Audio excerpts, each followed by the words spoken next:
Hi, I'm Amy Cardoso and welcome to Art This Week. On this week's episode, we visit the Amon Carter Museum of American Art, and our interviewer, Linda Mowl, speaks with curator Dr. John Rohrbach about the exhibition Avedon in Texas, selections from In the American West. Now for Art This Week.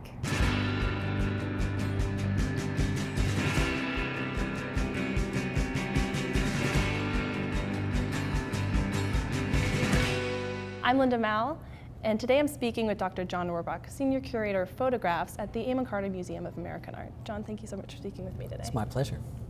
So we're here today to discuss the Amon Carter's current exhibition, Avedon in Texas, selections from In the American West. But I thought it would actually be important to discuss the series as a whole before we discuss this exhibition specifically. So can you tell me a little bit about the whole series and also the Amon Carter's connection with that series? This is a selection of 17 photographs out of a series that totaled 124 photographs.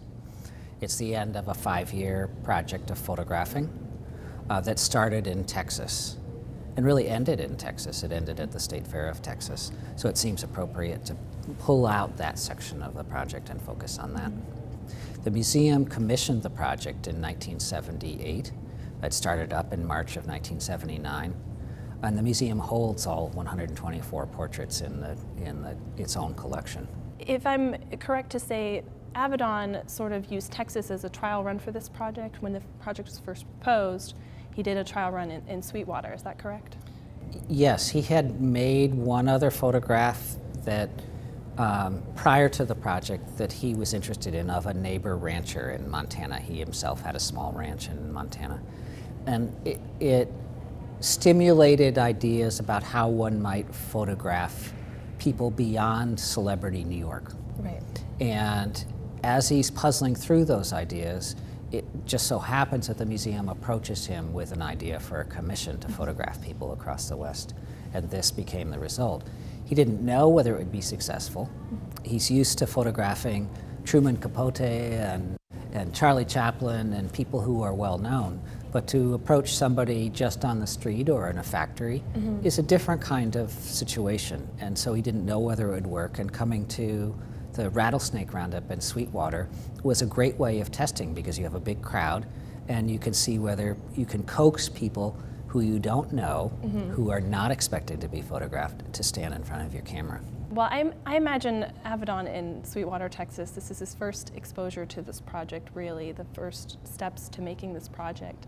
And he couldn't really pick a more foreign place for someone like himself, a New Yorker, and his 2 New Yorker assistants. Can you tell me a little bit about what he would have seen or what that experience might have been like for him?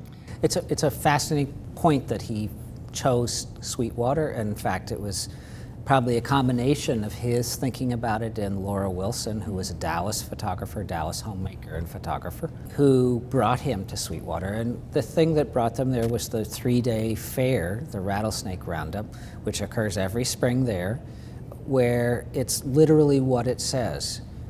The snakes tend to warm up and be more lively in the spring, and it's a way of clearing out as much of the land as possible to make it safer for people and for cattle.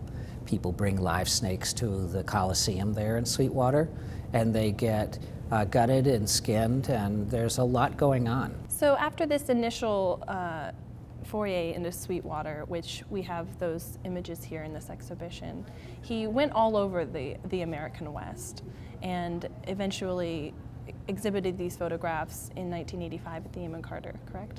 Yes, he traveled to 17 states. He had more than 750 sittings with people. He ran 17,000 sheets of film through his view camera, which is a lot, and came out with an edit of 124 pictures, which opened the first presentation of that project was here at the museum. For this series of work, he used this 8x10 Deerdorf view camera, which sort of connects him to this history of photography. Edward Curtis and August Sander spring to mind, but there are several others that it sort of makes this reference to. Well, view cameras were the camera that one had to use in the 19th century because roll film wasn't invented until the very late 19th century. So anybody who was a photographer in the 19th century, through much of the 19th century, photographed with a view camera. The advantage for him is that it gave you a larger negative. Right. In the 1980s, one might more normally be working with a 35 millimeter camera, which gives you a very small negative. It gives you a lightweight camera. It's easy to use, easy to travel around with.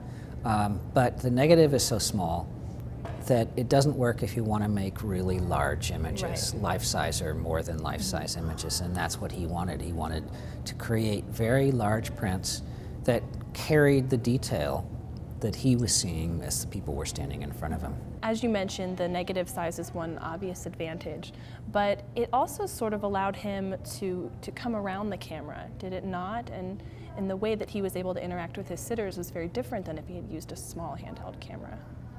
There are small cameras where one can look in the camera and look up at the same time, but what this did was it caused the whole experience of being photographed. It allowed it to slow down.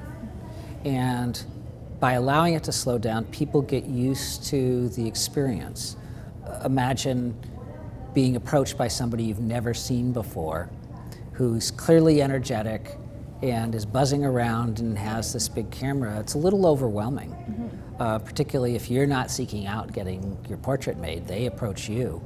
And one of the challenges was to get people to relax.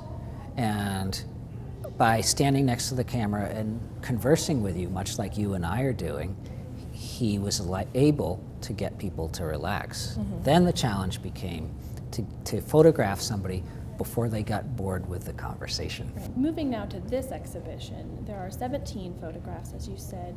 Does this represent the entire Texas portion of the project? No, unfortunately, we'd have to have a larger room to do that. It includes the vast majority of Texas images, and certainly all of the large Texas images. And other than the Sweetwater Roundup, which is a really notable story, what are some of the other interesting locations or shoots that are featured here?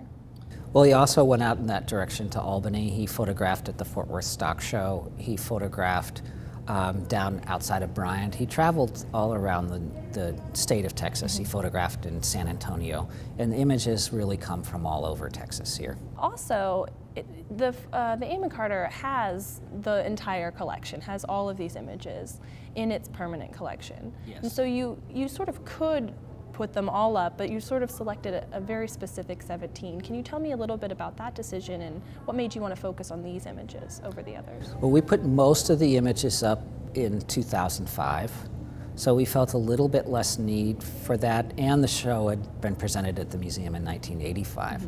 And so there's still people, even today we met, who had been here in 1985. At the other end of that question is, with museums, there's always a competition for space. There's always multiple shows up. You want to keep your permanent collection up. And you want to not merely entertain people, but coax people to come into the museum for something new and interesting. And I felt that having one room at least allowed one to walk into, shall we say, Avedon's community. It also strikes me as interesting that it's being presented here at the Amon Carter, and it's Texas portraits, and so it's a little bit speaking to its own audience, or it's of the audience in a certain way. Very much so. And that makes me think about one of the most interesting things I found in my research, and you mentioned earlier, was the reception of the project in 1985. The way it was first received in Fort Worth was actually a little bit negative, or at least mixed reviews, some negative reviews, claiming that the project had this cynical tone, which I personally was surprised because I didn't find that when I looked at the images. But can you tell me a little bit about that local early reception and how it might have changed? The first reception was filled with anger, filled with consternation. Some people liked the show, but people questioned why Avedon was picking these people. And think, if you bring a New York photographer, a major figure, to Texas and have them photograph people in Texas or people across the West, and you don't know what they're going to present, Right. generally your expectation is that they're going to photograph sports stars, they're going to photograph celebrities, they're going to photograph town and city leaders. And Avedon eschewed all of that and went in exactly the opposite direction. He photographed those people we tend to ignore when we're walking down the streets.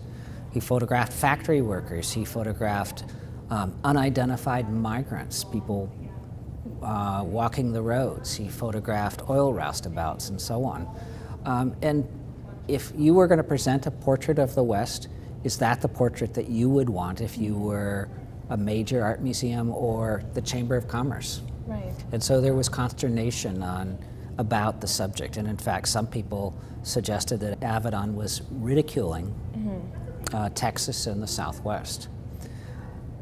Thus, when we represented the show in 2005, I had no idea what the response was. Avedon didn't know what the response would be. I didn't know. We were taking a chance. And what we found was that the work had become so integrated into our culture, so accepted, that people embraced it from all walks of life, which was really gratifying, but also, in some ways, if you think about it, not surprising. These are very powerful images.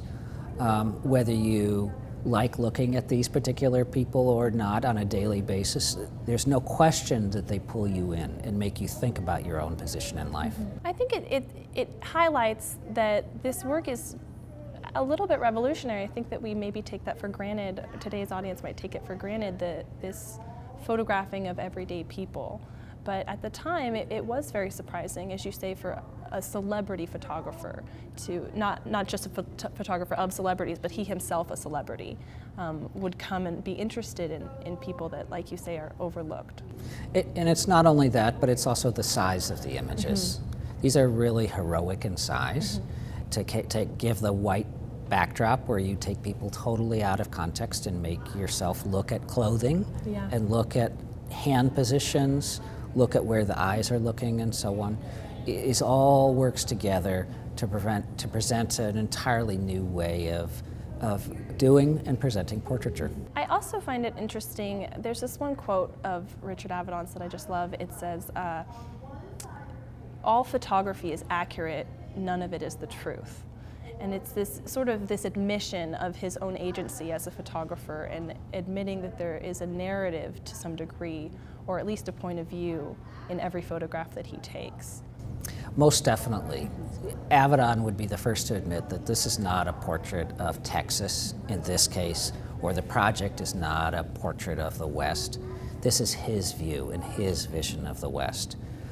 Indeed, he would probably admit, if pressed, that he would probably admit that these would all be self-portraits in some way. He was choosing these people who interested him, their face, their clothing, their demeanor, their way of handling themselves in life, all interested him and reminded him of himself. This exhibition is an opportunity for a lot of people to see these photographs. They're rarely out of the vault or out of storage.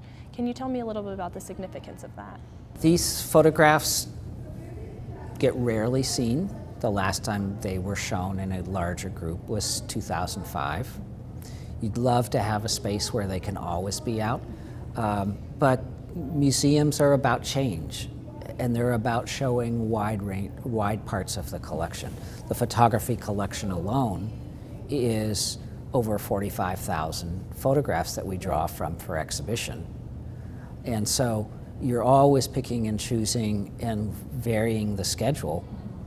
And so however much you'd like to have Avedon up all the time, or Curtis up all the time, or somebody else, it can't happen. So it makes even more special those times when you can get these key projects out in front of the public.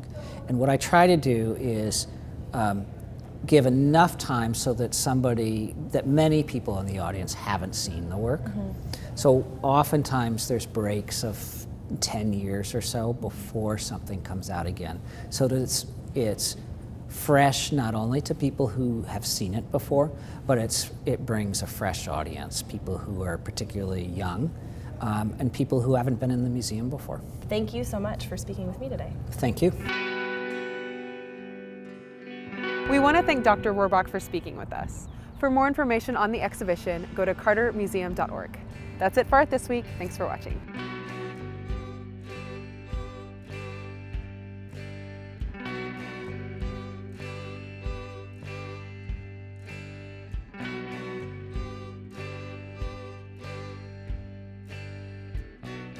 I still got your Polaroid.